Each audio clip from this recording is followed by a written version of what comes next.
All right, guys, welcome back to the Out of the Closet podcast. With me today, I have Rose Pearson, our skincare and beauty expert for the Out of the Closet podcast. We've been talking about all things skin, regimen, and your home spa. We just were talking about how to set up your home spa, but you know what? Why not extend that to all your fabulous squirrel friends? You know what I mean? So why not throw an amazing home spa party? So Rose has a ton of awesome hints and tips for throwing that great party. It's a great reason to get together, I must say. So tell us how we can throw our ultimate spa party. You know, I like to keep it simple.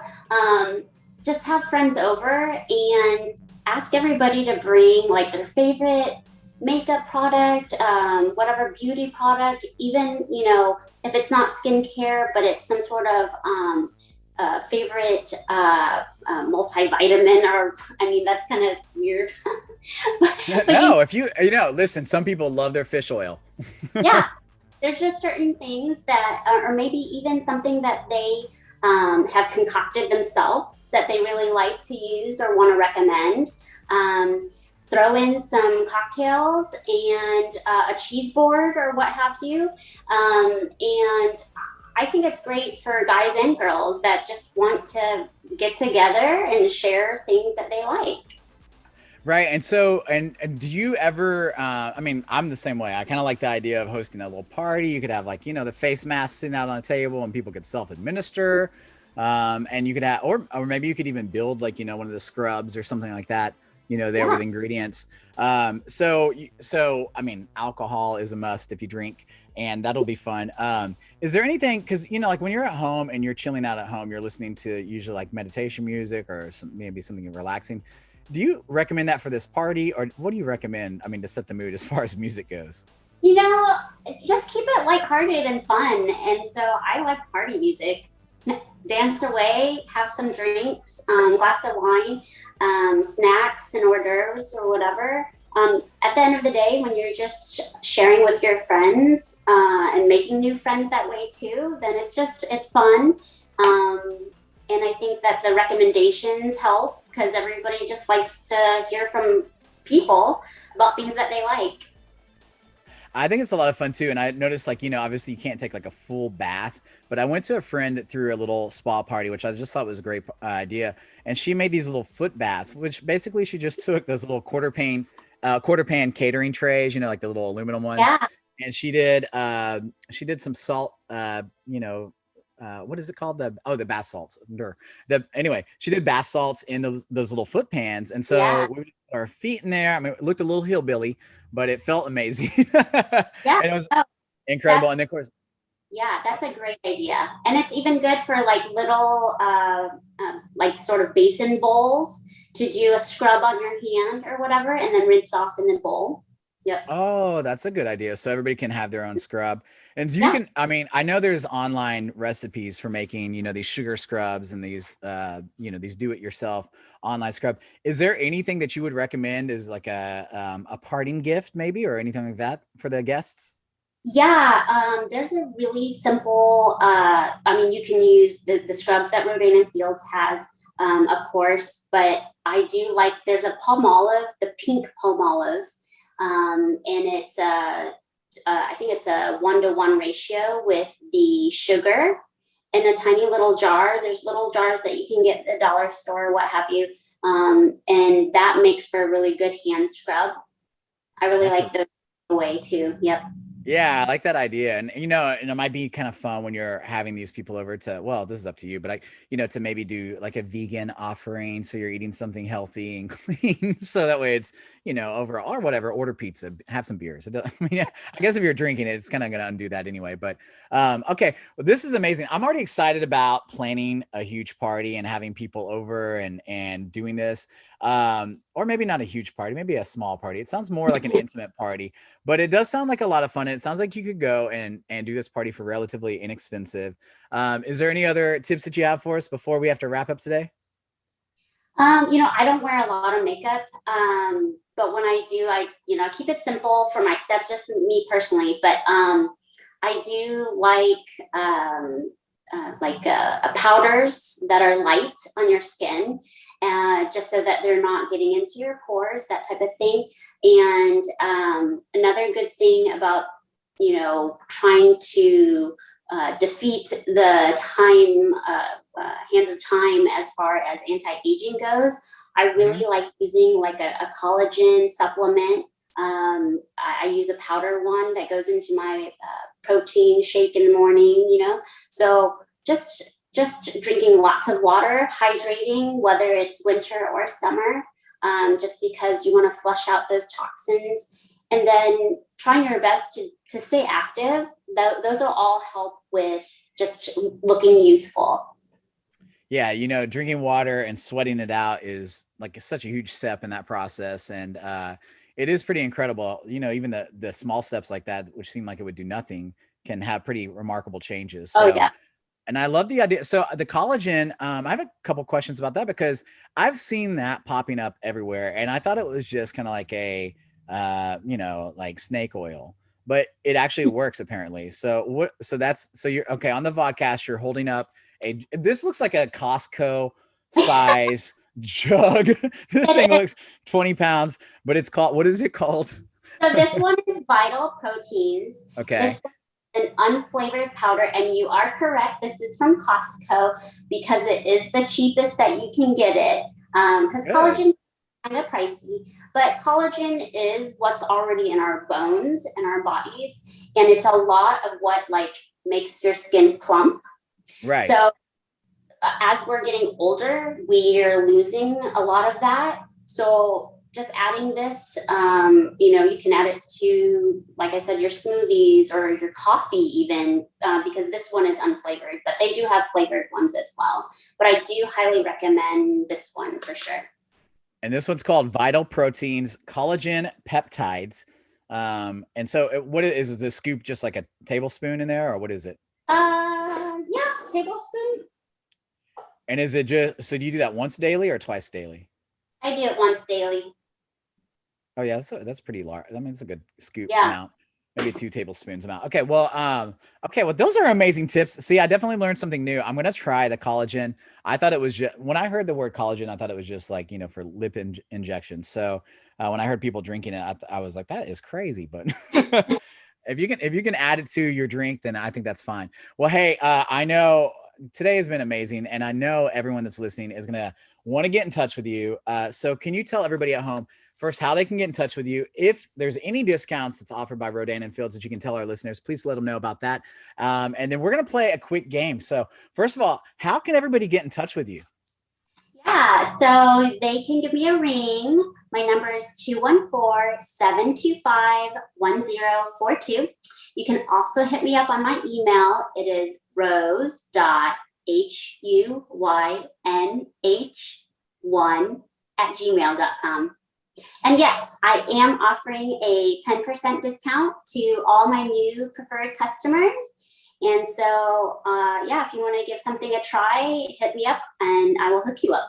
Yeah. And just so you guys know, I will put on the outoftheclosetpodcast.com website all of Rose's contact information, as well as a link to her Rodan and Fields website, and information about the discount. So you can get in touch with Rose. So if you didn't hear all that information, you can go to outoftheclosetpodcast.com. You can find the information there. And of course, by the end of the show, I'll repeat this information, so you'll have that information again. Okay, now it is time for our game. I like to play a game with all of our guests, just to have a little fun before we say goodbye. And I just wanted to see if you're up for a little game today. I'm up for it. Okay, this game is really easy and the points mean nothing. So it won't matter if you do well or not. Actually, this game is called Worth the Hack or That Sounds Whack. All right, so the premise of this game is, we all know about like cucumbers on the eyes to reduce puffiness, but there's a lot of crazy other hacks out there that apparently work, quote unquote work. Okay, so I want you to tell me, and whether it's scientifically based or not, doesn't matter.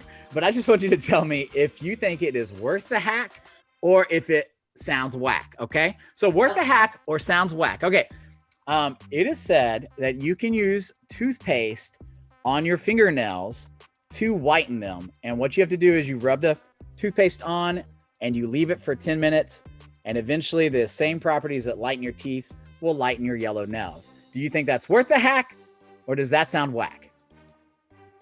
I think it's worth the hack. I think so too. I feel like it's all, I mean, it's all bone and skin. It's got to lighten it up, right? No? All right. I would so. I'd give it a go. All right. Yeah, I'd give it a go too. Okay, now this is one that I've heard. I grew up in the South, so my mom had all sorts of different, home remedies, let's say. And I remember her telling me this. I thought it was crazy, but do you think this is worth the hack, or that sounds whack, to use a banana peel to whiten your teeth? Now, the only caveat, that's caveat, not cavity. The caveat is that it has to be right. Does that sound like worth the hack, or that's whack? That's whack. That's whack. I'm gonna leave like that residue of the peel residue on it, and it feels gross. You get that slimy banana film. Yeah. All right. Next one. All right, is this worth the hack, or does this sound whack? Okay. Now, to remove the bags underneath your eyes, it said that you can use red lipstick underneath your foundation. It won't remove the bags, but it'll help lessen the visibility of the bags. Now, does that sound worth the hack, or does that sound whack? That sounds whack, only because I know that there are some, I'm not a big, makeup person, but I have seen some tutorials that will tell you to use a certain kind of color. And I want to say it's like a greenish, a light green, that will actually help reduce that. So I think red lipstick is like the opposite. All right, so we go with the other Christmas color. Yeah, I could see how you could take out like a darkness by adding lightness, but adding red just sounds like it would make it darker. Okay, so that sounds whack. Okay, all right, so now have you ever heard about this hack? It's either, is this worth the hack, or does this sound whack? Have you ever heard beer being used as hair conditioner? I have not heard that, but I think it's worth the hack because I know beer does a lot of good things. It can do a lot of different things. Like, when you're after a long run, people have been known, like the something in the beer, maybe the yeast or something, like actually helps your muscles. So I could see it doing some other kind of thing like that. Would you be comfortable drinking that beer if it went through your hair? No. Okay. No. It just seems like such a waste. All right. Get a cheap beer and do that. Now let me ask you if this sounds like a hack, or if this sounds whack. Do you know that it's kind of popular right now, those little silicone gel makeup pads? All right. Yeah. So does this sound like a hack, or does this sound like whack? You can use a silicone bra insert as a beauty blender in place of that silicone gel makeup pad for foundation. Does that sound like worth the hack, or does that sound whack? I'm in between on that one, only because has it been used already? Don't put that on your face. What's a little boob sweat on the face? Yeah. All right. Get what you need and use it properly.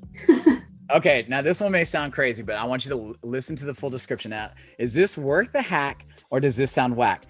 To lessen dark armpits, what you need to do is shred raw potatoes and rub it in the armpit and leave it for about 30 minutes. Does that sound like a hack, or does that sound whack? That sounds whack. That does sound whack. I don't. That's just dirty. I'm gonna put some, and then they're gonna call you hash brown pits. Oh, here comes hash brown pits over here. No, thank you.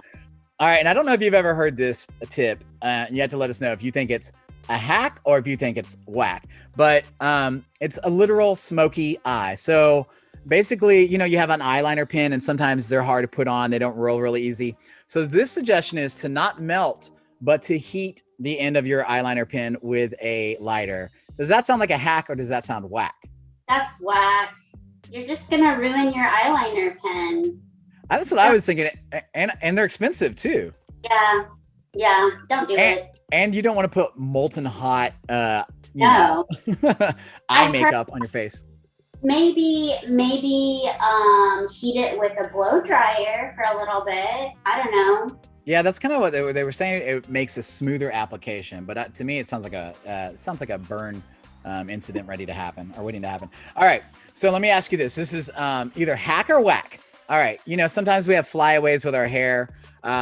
This tip says to use a dryer sheet. The same thing you use in the dryer to reduce your static cling. They're saying if you have flyaways on your hair, you can use a dryer sheet. Is that a hack or does that sound whack? A hack that I actually should try because I have this. I'm like, you have to try it and get back to us and let us know if it works. Yeah. Plus your hair would smell like Gain or Tide, so that can't be too bad. So that's pretty good. All right, now this is hack or whack. All right, now this one you're gonna have to follow along with me. All right, so we have you'll have blackheads in your nose sometimes, and they have those pore pads.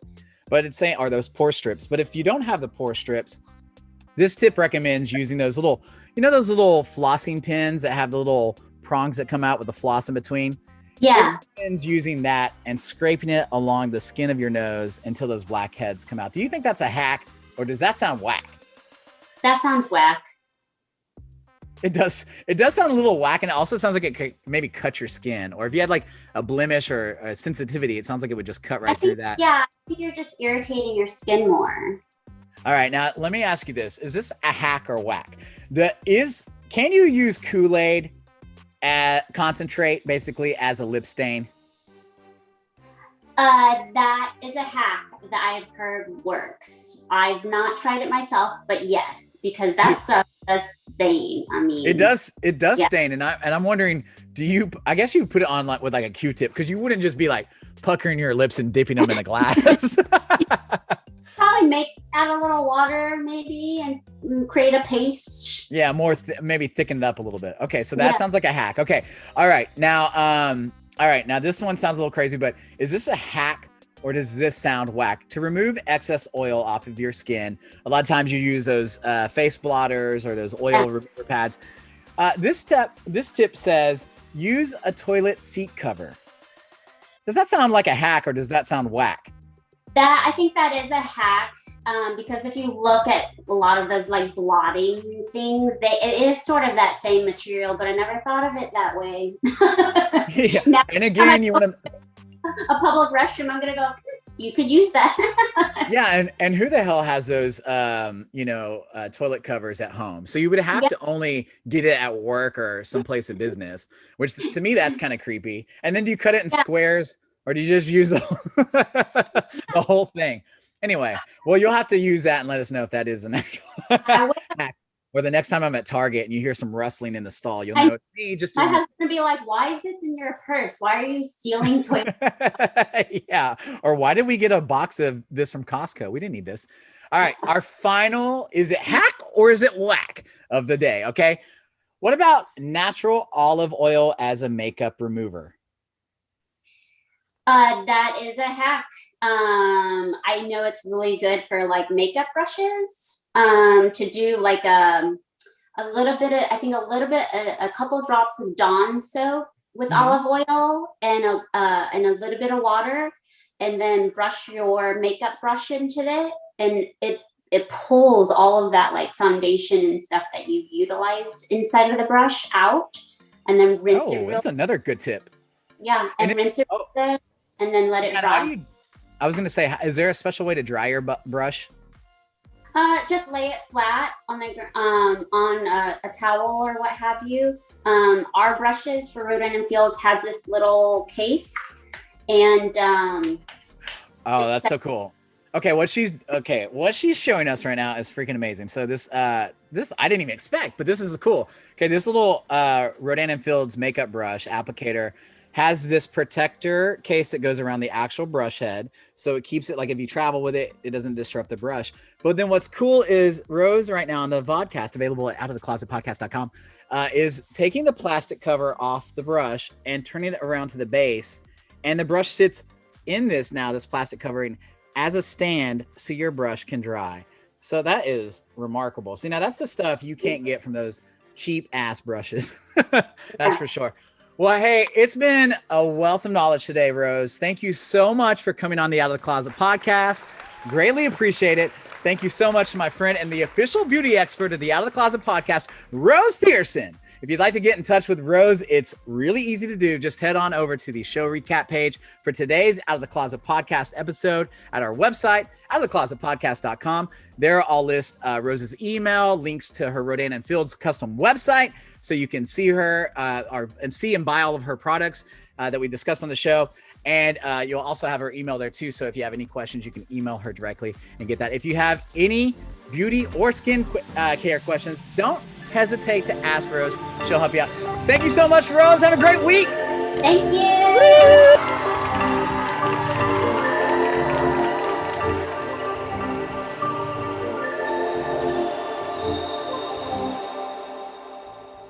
All right, this story from the headlines of the Associated Press. I don't know if any of you guys have a bucket list item to go and see the Olympics.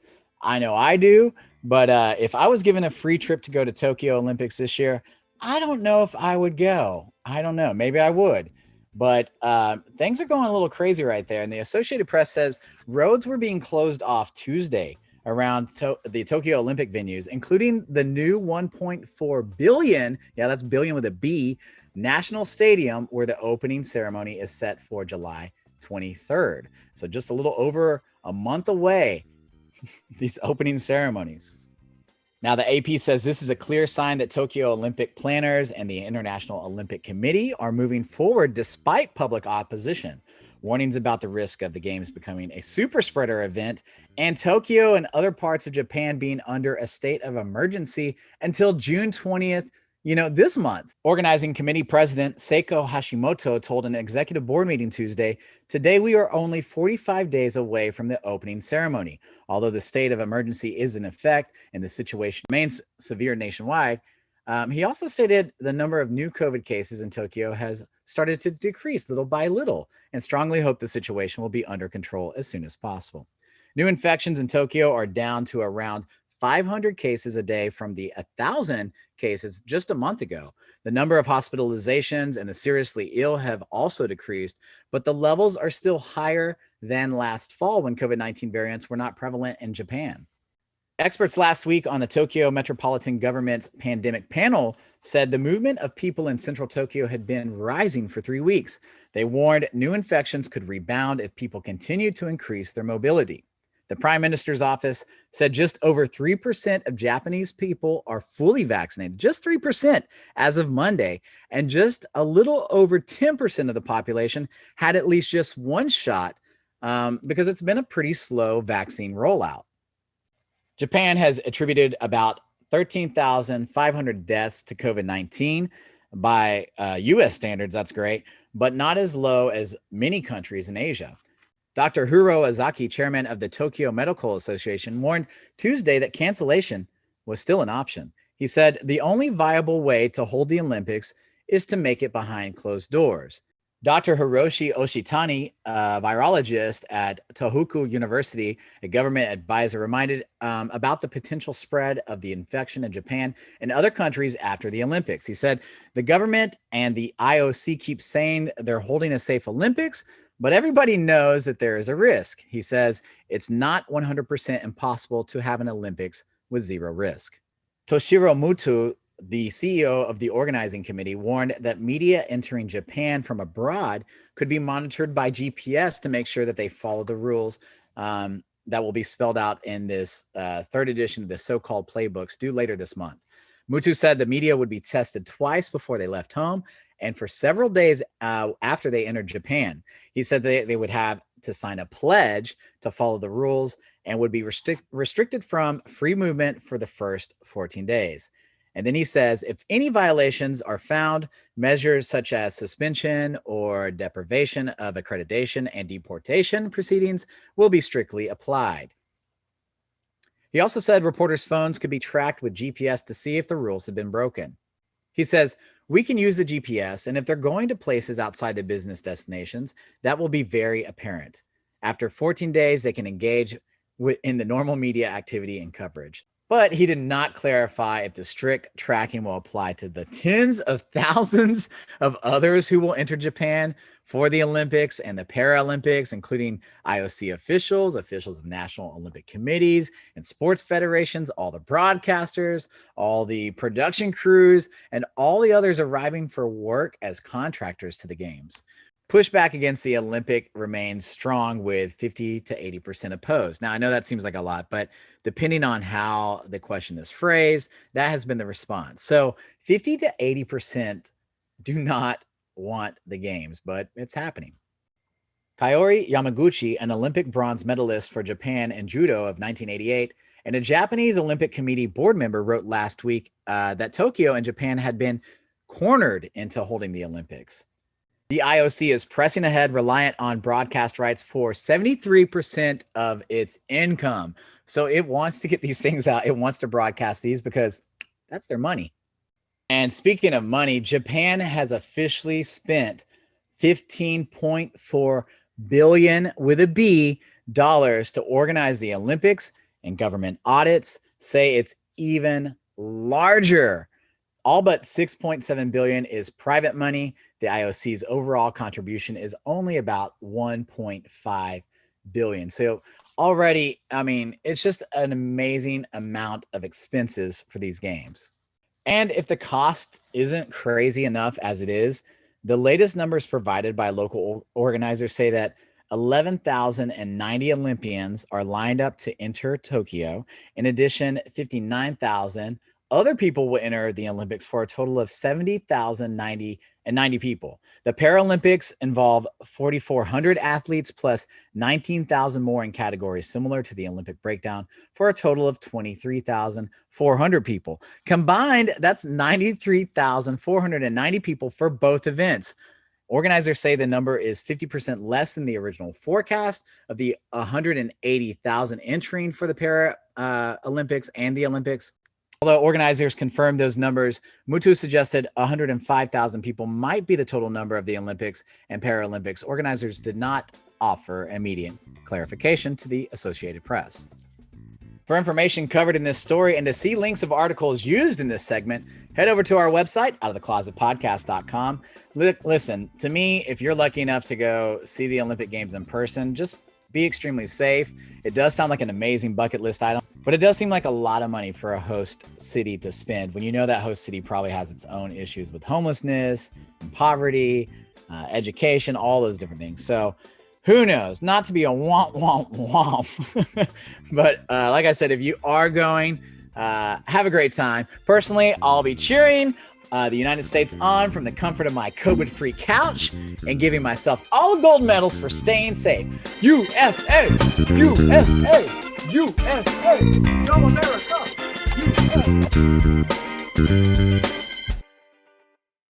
It's Mystica Masala, owner of the most famous drag queen food truck and the winner of the Great Food Truck Race on Food Network. Now you can get my extremely tasty Mystica Masala spices and spice blends. The same spices we used in my award-winning dishes featured on Food Network, even my famous tikka masala blend and my savory and spicy tandoori blend. Plus, my free recipes on the back of every package. Just log on to dragfoodtruck.com. That's dragfoodtruck.com. Enter OOTC at checkout for 15% off.